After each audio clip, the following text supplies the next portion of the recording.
Today we're with Kevin Bond, who's outstanding in his field, just outside of Mannum, and today we're discussing a few issues in relation to managing frost.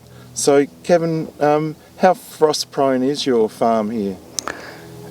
We always get a level of frost, not significant, not broad acre. It's mainly the hollows, like this is a prime example of a hollow here. How do we manage it? We don't really sow according to, leave sowing later to try and avoid the frost because they can come at various times. But the lower lying areas, quite often they can be a rocky area where we'll cut hay regularly, so we'll always roll it no matter what variety it is, whether it's a legume or cereal, with the intentions that if it's frost, we cut it for hay.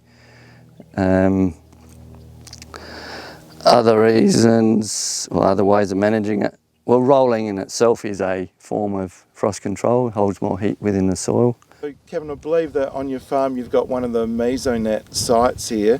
What's your experiences with that? Yeah, well, it's not up yet, but they're working on it.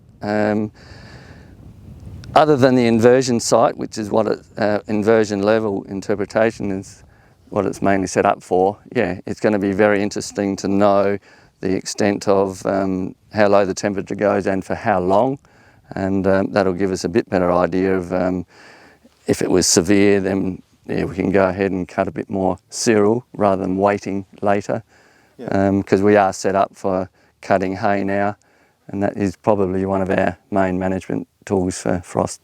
Right, so it's about sort of having mitigation, flexible management, but if there is that frost event, then you've got the option for hay. Yeah. Are there any sort of general rules of thumbs, or I suppose it depends on hay prices as to how much area you cut for hay that is potentially frost damaged? No general rule of thumb, I wish there was. Yeah, that's based on frost. Dry seasons is probably the main one. If it's a particularly dry season with not much prediction of spring rain, we'll tend to cut more hay because it's going to be profitable.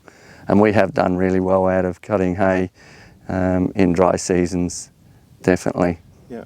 So if you had a chance to suggest to GRDC where they should invest their dollars in terms of frost research, frost risk management, are there any particular areas of research you'd suggest they should focus on? Well, obviously a frost-tolerant legume would be a fantastic one, because legumes are more prone to frost damage in terms of getting grain.